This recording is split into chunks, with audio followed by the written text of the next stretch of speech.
Folquelin, dans l'est de la France. Une fois par semaine, Mariette, qui a 55 ans, se rend devant cette maison abandonnée qui est en plein cœur du village pour y déposer des fleurs et aussi pour se recueillir. C'est l'épilogue d'un massacre familial tout à fait hors norme.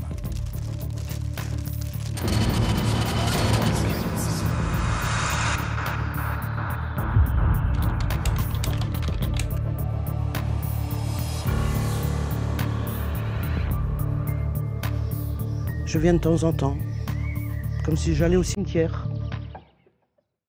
Cela fait maintenant plus de 8 ans que son frère, Raphaël, a disparu sans laisser aucune trace.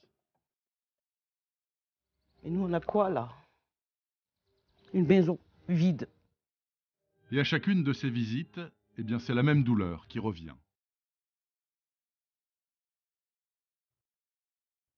Je me vois arriver là, sonner, ouvrir la porte, et lui m'attend au premier étage avec la porte ouverte, avec un grand sourire.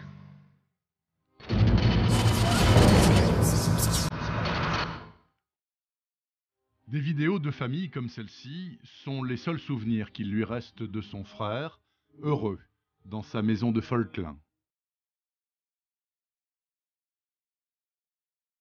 Et lorsque Mariette rentre chez elle, elle ne peut s'empêcher de se replonger aussi dans les photos. C'est tout ce qui me reste de lui, hein. Des photos. Mais vous ne pouvez pas rester un jour sans penser à lui. Un jour sans vous dire qu'il faut vous battre. Mais que s'est-il passé pour que, du jour au lendemain, la vie de cette femme bascule dans l'horreur ?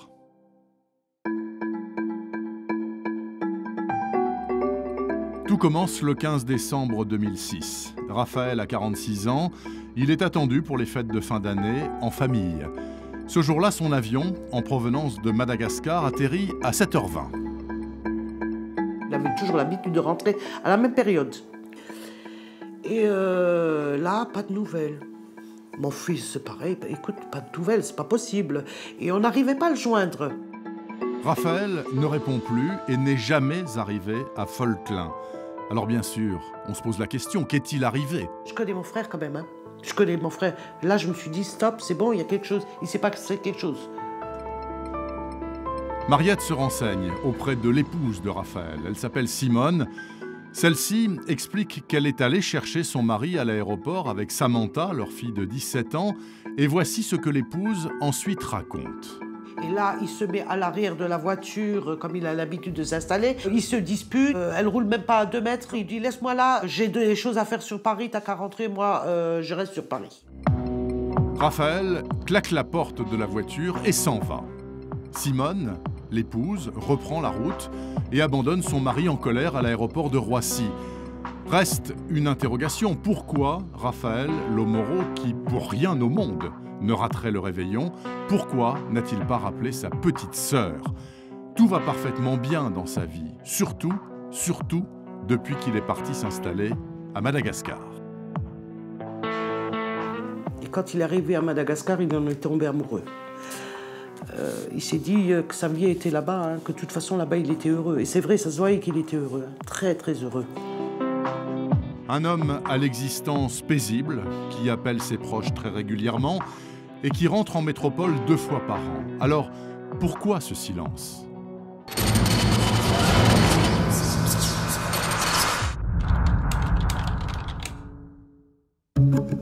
La famille explore alors le passé du disparu pour tenter de trouver un début d'explication. Raphaël Lomoro est d'origine italienne, une famille nombreuse qui compte 13 enfants.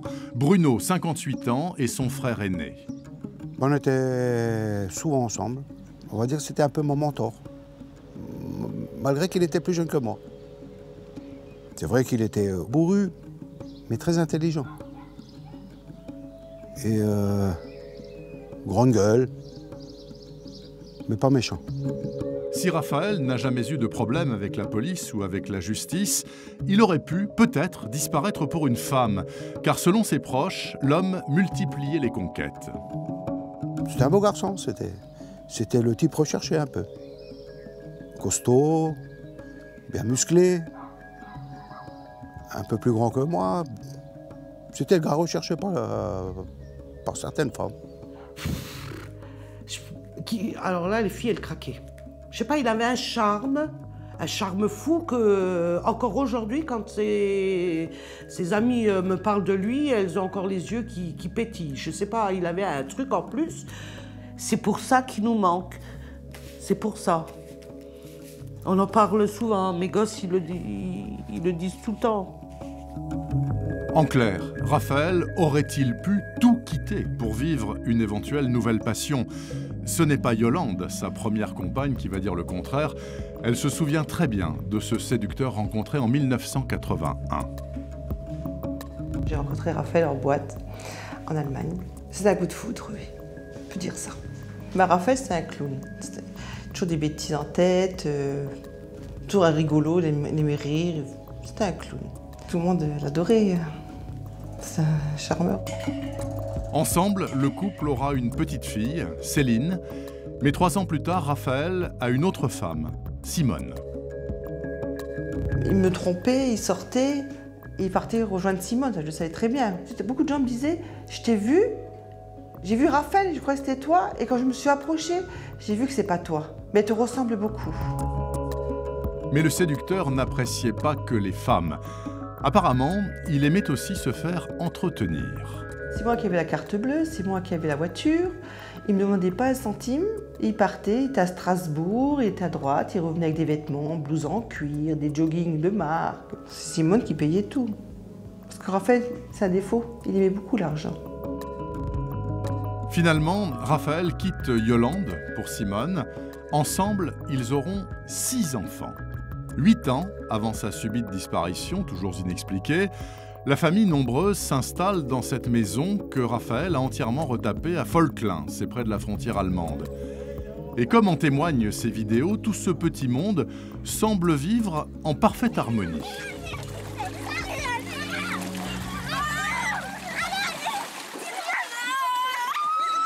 Ils s'entendaient très très bien, c'était un couple harmonieux, ils faisaient pas mal de choses ensemble. Simone, elle était joviale, hein, elle était accueillante. Ils faisaient des barbecues derrière.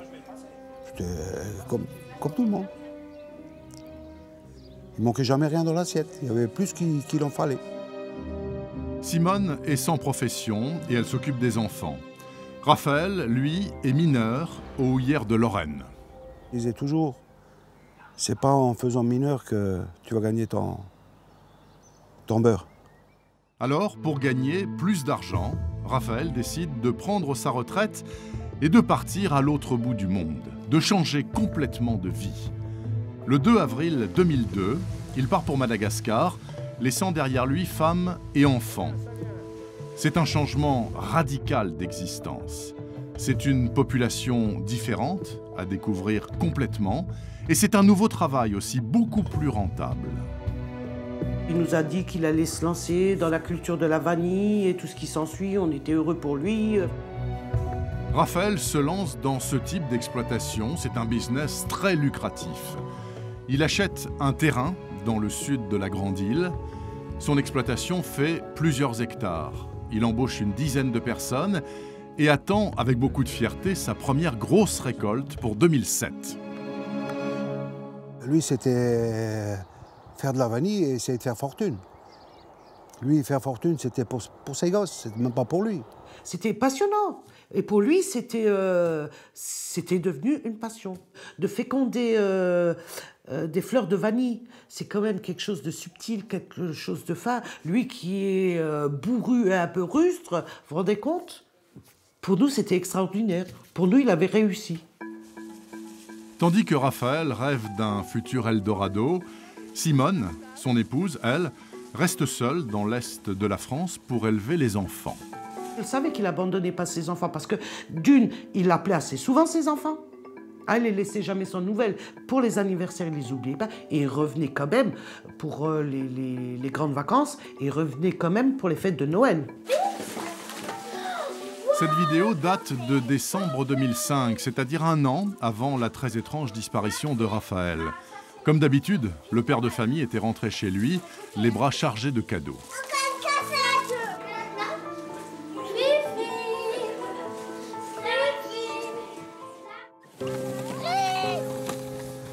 Alors ce 15 décembre 2006, logiquement, Raphaël était espéré pour les fêtes de fin d'année. Mais étrangement, depuis plus d'un mois, il ne donne aucune nouvelle. Il ne m'appelle pas, je dis bon, c'est pas possible. J'appelle donc sa femme Simone.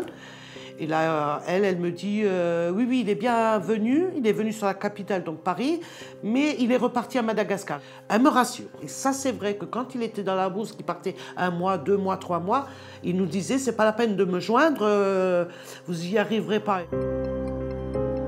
Les mois passent, au téléphone, Simone semble de plus en plus embarrassée, jusqu'à ce fameux jour, 5 mois après la disparition. Au mois de mai, je lui ai dit Simone, écoute, là, maintenant, c'est pas possible. Il m'a pas appelé pour l'anniversaire. Elle se met à pleurer, elle m'a dit, tu t'imagines, il a même pas appelé mes gosses pour leur anniversaire. Moi, j'ai l'impression que ton frère nous a abandonnés. Mais de là à ce que mon frère n'appelle pas ses gosses, non, il est dégueulasse. Pour moi, il est dégueulasse. Je dis, c'est pas un père. L'inquiétude de Mariette laisse peu à peu place à la colère. Et puis un jour, au téléphone, Simone demande à Mariette de prendre sa voiture et de la rejoindre sur un parking. Elle aurait un lourd secret à lui révéler. Elle le tient depuis des mois, ce secret, et c'est un secret dont elle ne pouvait absolument pas parler. Et c'est ici que les deux femmes se retrouvent ce jour-là. Et là, elle commence à me dire, oui, tu sais, il faut faire très attention. Il fait partie de la mafia parce qu'il fait des trafics de drogue, il fait des trafics... pardon ? Raphaël aurait donc des ennuis avec la mafia pour une affaire de drogue. C'est une hypothèse qui lui semble totalement invraisemblable. Lui, traficoter avec des mafieux? Ah non, jamais. Non. Lui, c'était droit. Sur ce sujet-là, mon frère était contre. Alors là, drogue, c'était même pas la peine de lui en parler, parce que s'il avait vu quelqu'un, il l'aurait dénoncé lui-même. Mariette reprend alors la route et appelle son frère, Bruno. Ma frangine me l'a raconté, j'ai dit écoute, non, stop. Drogue, mafia. Il dit non. Je dis stop, là, il faut aller aux gendarmes. Malgré l'interdiction formelle de Simone de parler, le 12 juin 2007, Mariette décide de se rendre à la gendarmerie la plus proche, à Forbach.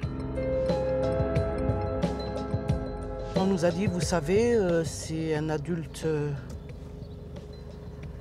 il est libre de faire ce qu'il veut, il est majeur, vacciné, si ça se trouve, il est peut-être parti se planquer, il est peut-être parti avec quelqu'un d'autre. Je dis non, quand même, nous on sait très bien que c'est pas possible, on connaît d'autres frères, ce que vous nous dites là, c'est pas possible. La réponse apportée par les gendarmes surprend beaucoup Mariette.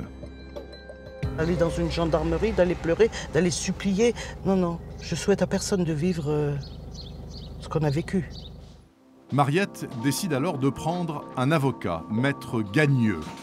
Il est obligé de lui expliquer qu'il ne pourra pas faire grand-chose. La grande difficulté lorsque un majeur adulte disparaît, c'est de convaincre d'éventuels services d'enquête que cette disparition est louche ou suspecte. Parce que juridiquement, un majeur est libre de faire ce qu'il veut et il n'est pas obligé de dire là où il va, ce qu'il fait. Mariette placarde alors des affiches dans tous les villages alentours et finit par se rendre dans une autre gendarmerie, à Bérennes-les-Forbach, pour signaler la disparition de son frère. Et là, coup de chance, cette fois-ci, elle va être écoutée. Elle rencontre un gendarme qui, lui, est un petit peu plus alerté que les autres sur tout cela. Il s'intéresse un petit peu à l'histoire et décide de mettre en place des premières investigations pour essayer de savoir.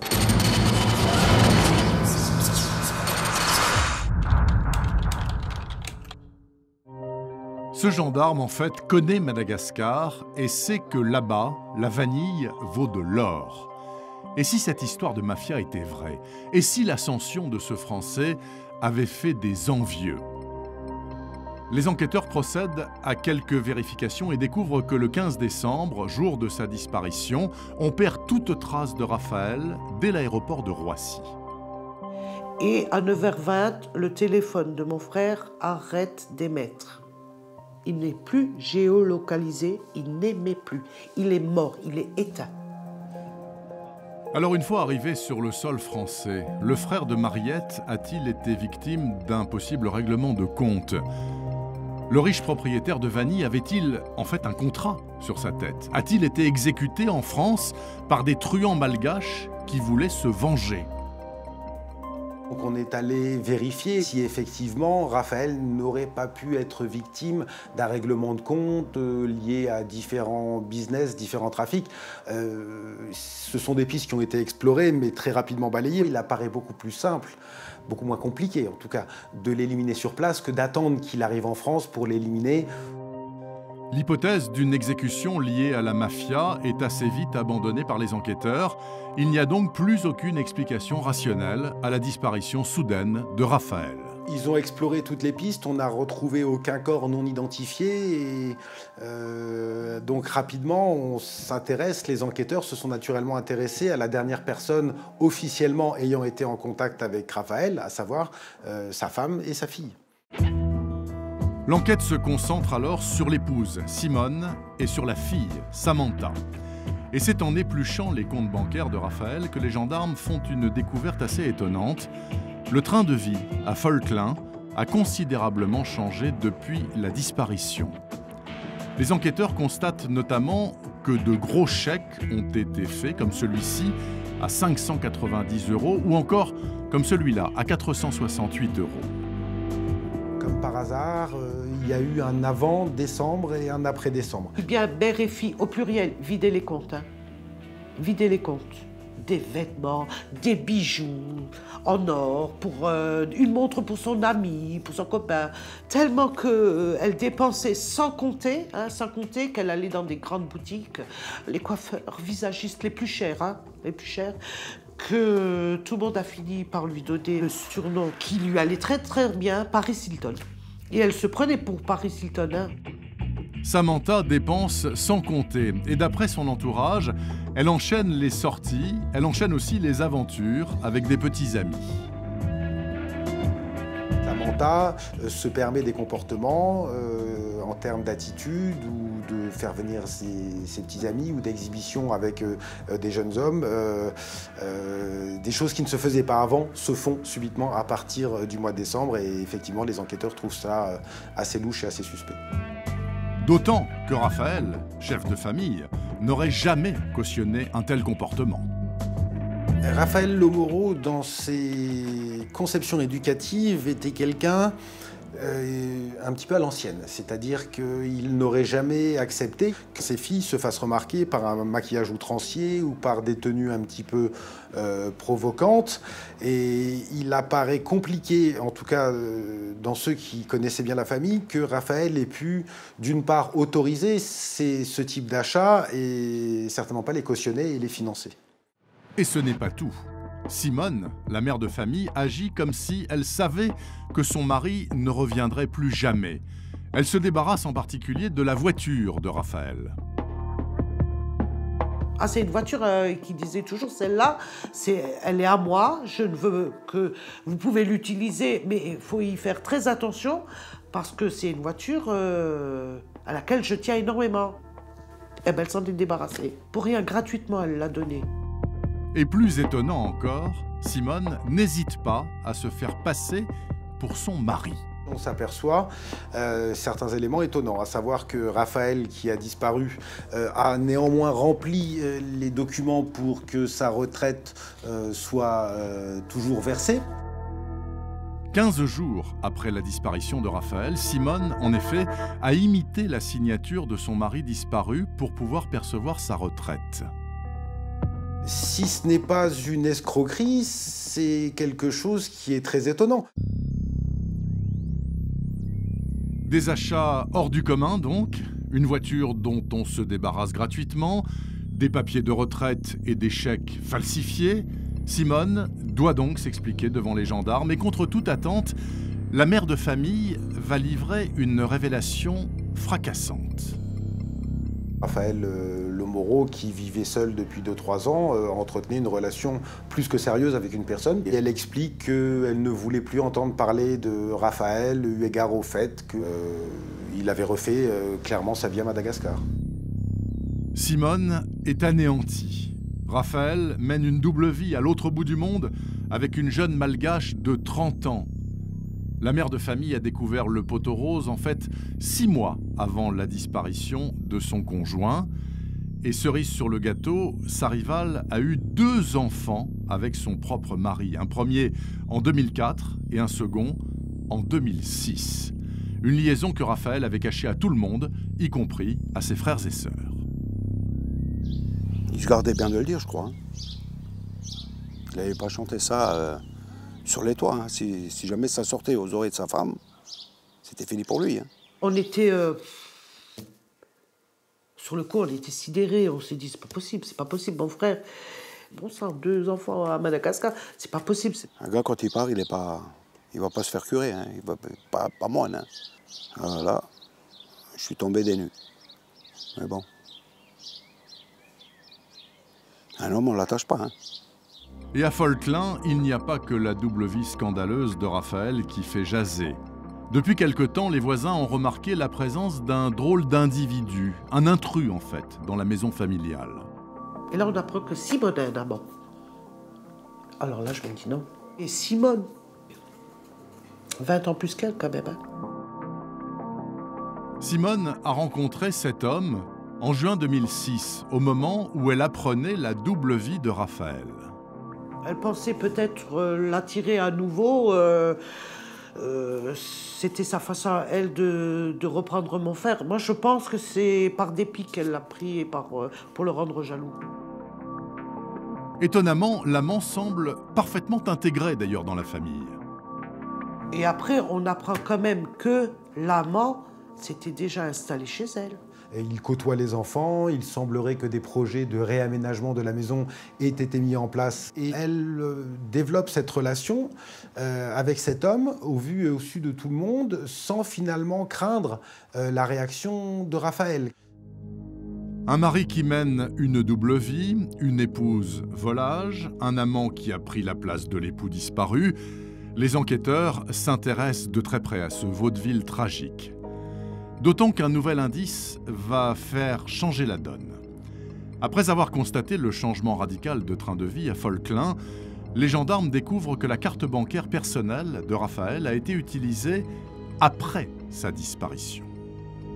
Donc les enquêteurs découvrent qu'à 4 reprises, la carte bancaire a été utilisée pour effectuer des retraits de 200 €. Comme vous pouvez le voir sur ces relevés de compte, 2 retraits de 100 € et 4 retraits de 200 € réalisés après le jour de la disparition.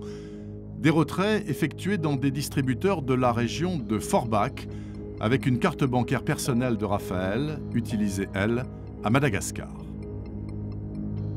Les enquêteurs se focalisent sur cette carte parce qu'on sait que c'était celle qui était prioritairement utilisée par Raphaël.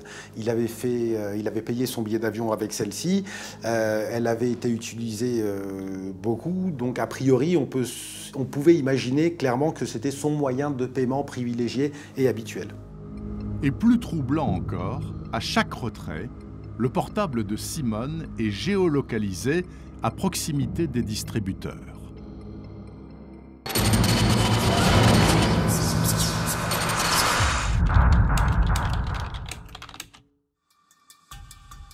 « 13 novembre 2007. Cela fait presque un an que Raphaël s'est volatilisé. Simone et sa fille Samantha, présentes dans la voiture le jour de la disparition, sont interpellées. Elles sont placées en garde à vue. Simultanément, les gendarmes perquisitionnent le domicile familial à Folklin. Et là, surprise. Et découvrent des éléments qui n'auraient pas dû y être, à savoir les documents d'identité, carte vitale, carte d'identité de Raphaël, ainsi que des moyens de paiement. Malgré ces découvertes accablantes, Simone n'a aucune explication à donner. Maître Rondu et son avocat, il se souvient très bien à quel point la mère de famille se murait dans le silence. Simone a persisté à dire qu'elle ne sait rien de cette affaire, de la disparition en tout cas de Raphaël, de son mari. Elle va continuer à dire qu'elle l'a récupéré à Roissy, qu'à un moment donné, il a voulu quitter le véhicule. Donc elle va maintenir cette thèse pendant un certain nombre d'heures. Mais ce que la mère de famille ignore encore, c'est que les gendarmes ont déjà toutes les cartes en main. Ils savent que Raphaël possède 2 armes, un Beretta et un 357 Magnum. Mais surprise, quand ils fouillent la maison, une arme censée se trouver dans le coffre a disparu. Les enquêteurs perquisitionnant le domicile ne trouvent pas trace du 357 Magnum. On a retrouvé le 22 long rifle, on a trouvé d'autres armes, mais pas celui-ci. Ce que Simone explique, c'est que ces armes sont enfermées dans un coffre-fort et qu'il n'y a strictement aucune possibilité d'accès. Seulement voilà, l'amant de Simone, qui est entendu lui aussi, ne donne pas tout à fait la même version. Son amant indique aux enquêteurs qu'il a vu ces armes. Et à partir de là, les enquêteurs placent Simone face à ces contradictions. Cela fait 36 heures maintenant que Simone est en garde à vue. Accablée par tous ces éléments, elle finit par craquer. Et voici la version qu'elle va livrer aux gendarmes. Elle va dire « Je suis montée en direction de Paris par l'A4. Ensuite, nous avons poursuivi jusqu'à l'aéroport de Roissy-Charles de Gaulle. J'avais demandé à Samantha de m'accompagner. » Simone raconte ensuite qu'elle a attendu Raphaël devant le terminal d'arrivée au moins 2 heures avant qu'il ne sorte. Rapidement, il a rejoint notre véhicule. Il a ouvert la portière arrière droite, puis s'est installé à la place arrière droite, juste derrière Samantha. Puis nous avons démarré. Il ne s'est pas soucié si on allait bien et au contraire, il s'est moqué de moi. Elle explique ensuite que dans la voiture, c'est une véritable douche froide. Raphaël est odieux pendant un bon moment. Finalement, il s'est calmé puisqu'il a fini par somnoler et enfin s'endormir à moitié. Simone aurait roulé environ 1 heure, puis elle aurait décidé de s'arrêter sur une aire d'autoroute. J'ai stoppé la voiture dans le prolongement de la station, sur un parking un peu à l'écart. À ce moment-là, mon mari y dormait bien. Il était assis, mais avachi sur son siège. Comme le montrent ces photos de la reconstitution judiciaire, voici comment, selon Simone, les choses se seraient ensuite passées. Elle aurait pris une arme qu'elle avait pris soin auparavant de dissimuler sous son siège. J'ai débouclé ma ceinture de sécurité. J'ai tendu mon bras droit en direction de sa tête, entre les 2 sièges avant. J'ai posé le canon du revolver contre la tempe gauche et aussitôt j'ai actionné la gâchette. Un coup est parti. J'ai vu beaucoup de sang gicler. Raphaël n'a émis aucun bruit. Il n'a quasiment pas changé de position. Je me suis repositionné normalement à ma place.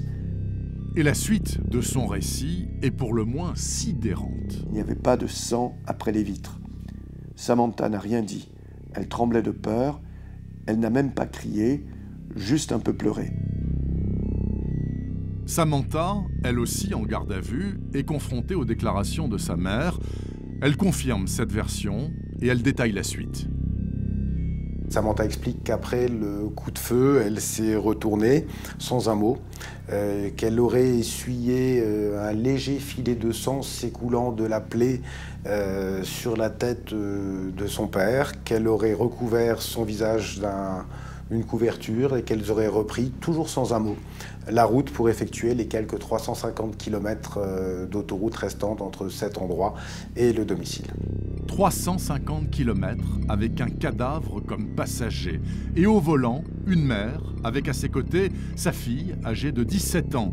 Sans se dire un mot, Simone et Samantha seraient donc arrivées aux alentours de 15 heures à Foltelin. Elles auraient garé la voiture dans le garage familial et d'après Simone, le corps de son mari serait resté dans le monospace pendant plus de 6 heures, tandis que tous les enfants étaient présents dans la maison. Et la suite du récit de la mère de famille glace le sang. J'ai attendu qu'il fasse complètement nuit.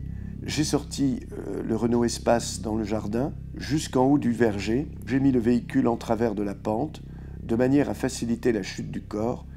Il a chuté dans l'herbe. Je l'ai laissé comme ça. Simone aurait alors poursuivi son entreprise macabre seule et serait allée encore plus loin dans l'horreur. J'ai posé 2 palettes en bois sur son corps, puis recouvert le tout avec des monceaux de linge. J'ai déversé de l'essence provenant d'un bidon que j'ai trouvé dans le garage. J'ai allumé avec un briquet et les flammes ont pris rapidement. J'ai surveillé le feu régulièrement, au moins 3 jours, et je rajoutais à chaque fois du linge, du bois et tout ce qui pouvait prendre feu. Au final, le corps s'est consumé complètement. Il ne restait que quelques débris d'os que j'ai ratissés et que j'ai ensuite jetés dans la poubelle. Au printemps, j'ai semé de l'herbe et aujourd'hui, on ne voit quasiment rien. Je précise encore, hormis Samantha et moi, personne d'autre n'est au courant de ce que j'ai fait. Raphaël Lomoro, cet homme recherché depuis près d'1 année, aurait donc été assassiné par sa femme et aurait trouvé sa dernière sépulture, entre guillemets, au beau milieu du jardin familial, la même où les enfants jouaient, la même où il a appris à sa fille aînée Valérie à conduire. Et pour justifier son geste, Simone donne une explication plutôt surprenante. Simone dit qu'elle a choisi la crémation, c'est parce qu'une fois elle en avait parlé avec Raphaël Lomoro qui avait dit qu'il aimerait être incinéré. Donc elle dit avoir respecté cette volonté. À l'issue de sa garde à vue, Simone est mise en examen pour assassinat et elle est écrouée à la maison d'arrêt. Quant à Samantha, qui était mineure au moment des faits, elle est poursuivie pour modification de scène de crime. Ce qui est reproché juridiquement à ce moment-là à Samantha, c'est d'avoir aidé sa mère à nettoyer la voiture ou en tout cas à avoir dissimulé le corps pendant tout le trajet.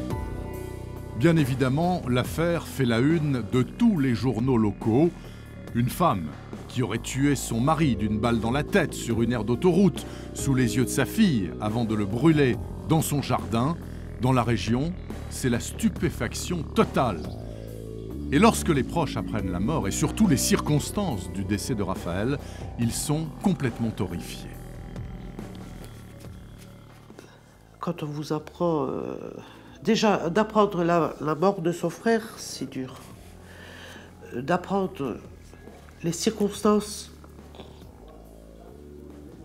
et la manière dont on s'est prise pour tuer mon frère, c'est pire que tout. Et vous vous dites que c'est pas vrai, c'est pas vrai. C'est pas possible, c'est pas possible. Elle l'a pas tué, elle l'a pas tué, elle l'a pas tué, elle l'a caché, et il va revenir, il va revenir. On avait le procureur assis devant nous, on était assis. Elle dit, écoutez, votre frère est mort. Froidement. Et on n'a pas de corps à vous donner.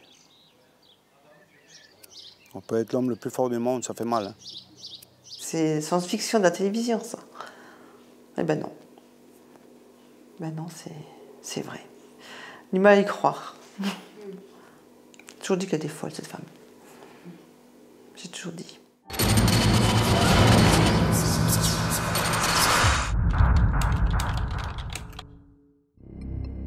La version de Simone semble surréaliste pour les proches de Raphaël et ils ne sont pas les seuls à douter. Les experts sont également très sceptiques, notamment sur le récit de la crémation. Voici le compte-rendu de l'un d'eux.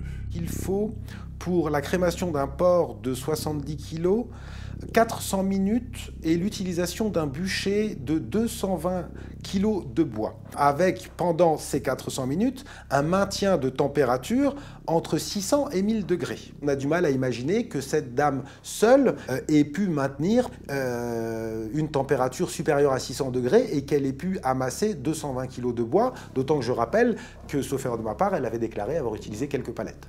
C'est vrai que les experts qui sont venus à la barre démontrant qu'il aurait fallu beaucoup plus d'éléments pour que cette crémation réussisse complètement, évidemment, ça ne tient pas par rapport à la première version indiquant que le feu a été uniquement allumé et puis c'est tout et on s'en est plus ensuite occupé. C'est vrai que ça peut paraître peu vraisemblable.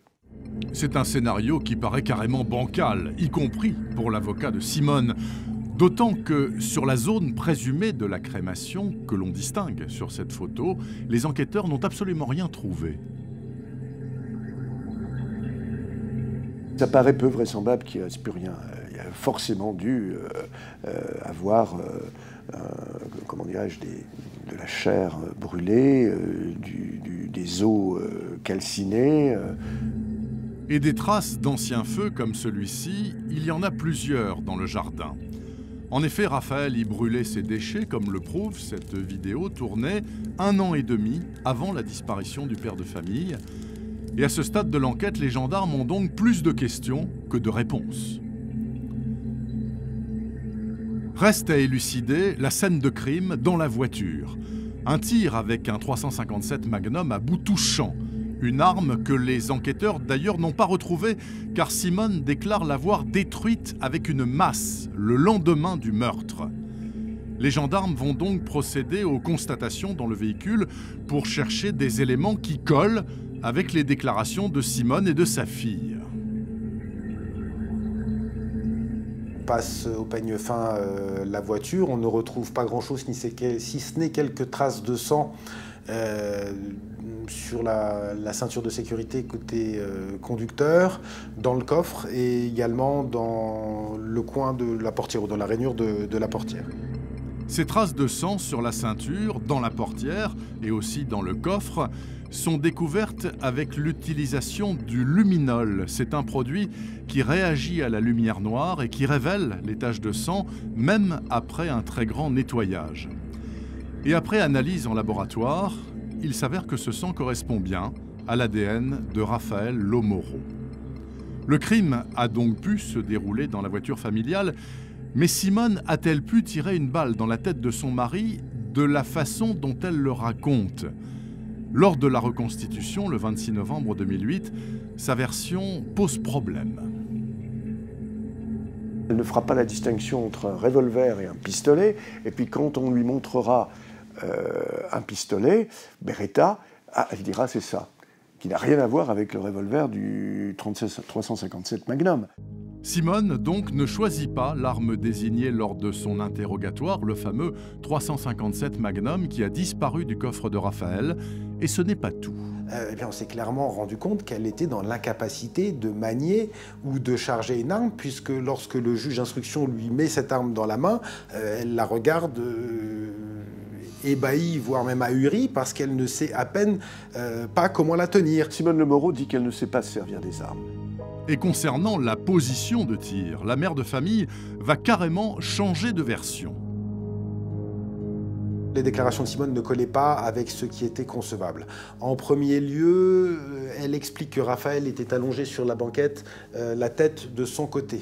Et on imagine mal une femme ou un être humain, quel qu'il soit, se retourner de son véhicule et pouvoir, à bout touchant, quasiment à bout touchant, atteindre la tête du passager, dont la tête se situe quelques 30 ou 40 cm à l'extérieur. Donc manifestement, cette première version n'est pas possible, n'est pas réaliste. Si Simone Lomoro est droitière, ce que je lui ai fait d'ailleurs préciser, il est d'un mouvement plus naturel de se retourner du côté gauche pour avoir la libre position de son bras droit et de tirer sur Raphaël Lomoro. Le jour de cette reconstitution, ces cafouillages laissent tout le monde pour le moins perplexe. Alors, que signifie ce changement d'angle de tir? Quelle est la vérité? La famille de Raphaël n'a jamais été convaincue par la version de Simone. Au moment de notre tournage, Mariette et Bruno ont tenu à nous emmener sur l'aire d'autoroute où le meurtre se serait déroulé. Un coup de feu ici aurait forcément alerté n'importe qui. Dès que je descends de la voiture, je m'aperçois que c'est pas possible. Là, c'est encore une fois pas possible. Et pourtant, c'est une aire de repos tranquille. Là, un va-et-vient de camions. Il faut savoir que les camions s'arrêtent toutes les Voilà. 2 heures. Là, il n'y a que des voitures. Je pense que tout le monde cherche un coin très très calme. Donc forcément, c'est pas possible. Et là, une sortie d'autoroute tout de suite. Impossible, selon Mariette, de tirer avec une arme à feu ici sans être repéré. Et pour nous prouver que les aveux de Simone sont peu crédibles, la sœur de Raphaël va tenter de reproduire le scénario criminel avancé par la mère de famille. Alors, elle arrête la voiture, elle se baisse pour prendre le pistolet. Mais il faut y aller pour pouvoir le prendre, hein, parce que c'est très très dur. Je l'ai, je le prends, et il faut que je bouge. Alors là, c'est pas possible. Et me mettre entre les 2 sièges et tirer. Non. Non. Non. Selon Mariette, la conductrice ne peut donc pas avoir tiré entre les 2 sièges. Et malgré la douleur, Bruno va prendre la place de son frère à l'arrière du véhicule pour tenter de démontrer que la seconde version de Simone, un tir entre le siège et la portière, ne tient pas la route non plus. Non, il n'était pas comme ça, il avait les jambes là. Hein. Oui, c'est ce que j'essaie de faire. Simone affirme qu'elle a visé la tempe gauche de Raphaël. Or, selon Bruno, le tir ne peut tout simplement pas venir du côté conducteur, quel que soit l'angle. Là, le seul truc que je prends, c'est le front. Il aurait fallu que le tir se fasse de là. Selon eux, si le tir avait eu lieu dans la voiture, ce serait donc plutôt la passagère, la fille, Samantha, qui aurait appuyé sur la gâchette. Seulement voilà, d'après Bruno, le tir, tout simplement, n'a peut-être pas eu lieu dans le véhicule. Si elle l'avait tiré comme ça, la balle traverse la boîte crânienne, le siège, la carrosserie de la voiture. Et Bruno n'est pas le seul à pointer du doigt ces anomalies. Selon l'expert en balistique sollicité dans ce dossier, la version de Simone est pour le moins douteuse. Voici ses conclusions. Le projectile serait ressorti à l'opposé de l'orifice d'entrée, poursuivant sa trajectoire dans un des éléments. Or, il semblerait qu'aucune trace d'impact n'ait été retrouvée dans l'habitacle. Et l'expert précise également Un tir avec une arme de calibre 357 Magnum atteignant un crâne humain aura pour conséquence l'éclatement de celui-ci. Or, la personne mise en examen affirme « J'ai vu un filet de sang ». D'après l'expert, la puissance de déflagration de l'arme est telle qu'elle aurait dû faire beaucoup plus de dégâts. Pour Bruno, qui connaît bien les armes, c'est une évidence. Et le bruit assourdissant. À l'heure qu'il est, elle devrait toutes les deux sourdes. Les tympans explosés, elle devrait saigner même des oreilles. Pourquoi alors tant d'incohérences? Simone cacherait-elle quelque chose? Voudrait-elle peut-être protéger sa fille? C'est en tout cas ce que pensent les parties civiles. Finalement, pourquoi, puisqu'elle avoue, mentir sur quelque chose d'aussi finalement anecdotique, qu'elle est tirée à droite, à gauche, ça ne change pas grand-chose. L'essentiel, c'est qu'elle est tirée. Sauf, effectivement, à ce que l'on dissimule la vraie vérité. Que ce soit sur le rôle des uns ou des autres, ou tout simplement sur son rôle à elle, ou sur le rôle de son passager. Au terme des investigations, les circonstances de la mort de Raphaël restent donc pour le moins mystérieuses. Et l'affaire est très loin d'être bouclée, car il reste encore beaucoup de questions en suspens, notamment la question du mobile. Pourquoi Simone a-t-elle assassiné son mari ? Pour expliquer son geste, elle raconte que depuis qu'elle connaît Raphaël, elle subit un atroce calvaire. Elle qualifie quand même son mari d'être caractériel, d'être un être caractériel, d'être un être violent, violent en parole, violent aussi en geste, puisqu'elle parlera aussi de brimades qu'il faisait, de coups, où à un moment donné elle était tirée par les cheveux. Bref, un certain nombre de sévices qu'elle raconte, bien sûr, et que les enfants confirment. Donc elle a tenté de justifier son geste en faisant passer son mari pour un monstre, c'est un terme qui a été employé à plusieurs reprises, et qu'en quelque sorte elle s'est sacrifiée pour éviter que ses enfants ne subissent à nouveau les nombreux outrages qu'il n'aurait cessé de leur faire subir depuis de nombreuses années. Yolande, la première compagne de Raphaël, confirme l'hypothèse d'un mari violent et elle se souvient d'une dispute conjugale qui avait dégénéré. Il m'a tapé, il m'a fait mal, j'ai saigné, mais pas au point... Parce que s'il aurait voulu me taper avec sa force, j'étais morte. C'était juste pour que je m'arrête de parler. Qui n'est pas logique qu'il me tape, d'accord, mais c'est sa seule solution qu'il ait trouvée. J'avais mal. Au visage et au cœur. Après l'enfer conjugal, Simone avance un second mobile, beaucoup plus sordide celui-là. Si elle a éliminé son mari, dit-elle, c'est aussi parce qu'il abusait de leur fille aînée, Valérie.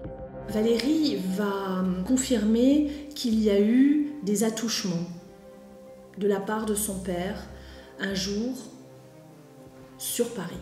Et comme c'était une petite chambre de bonne, il s'était couché dans le même lit et il se serait frotté un petit peu à elle.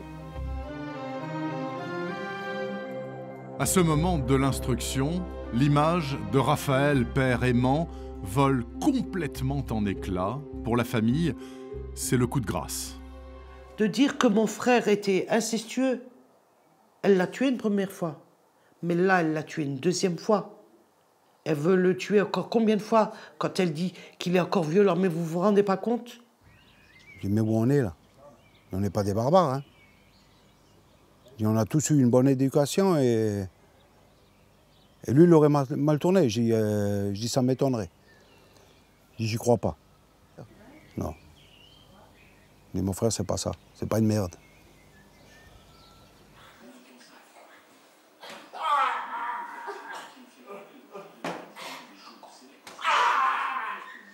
Yolande, qui a eu une fille avec Raphaël, ne croit pas non plus à cette accusation d'inceste. Mais qu'il fasse d'attouchement, non, pas Raphaël. Et il n'a jamais touché ma fille. Jamais. Pourquoi il toucherait les filles de Simone et pas la mienne? Si c'était son caractère à toucher les enfants, il n'aurait pas touché que ses enfants à elle. Non, ça je crois pas. Ça ne ressemblerait pas à Raphaël. Quelques mois plus tard, la version du père incestueux s'écroule, car Valérie, la fille aînée du couple, retire ses accusations de pédophilie. Elle dit certes, mon père était rustre, mais je n'ai pas été violée, je n'ai pas été battue. Voilà ce qu'elle va dire. Elle ne va pas dresser subitement un portrait idyllique de son père, mais elle va tout simplement, si j'ose dire, remettre un petit peu l'église au milieu du village.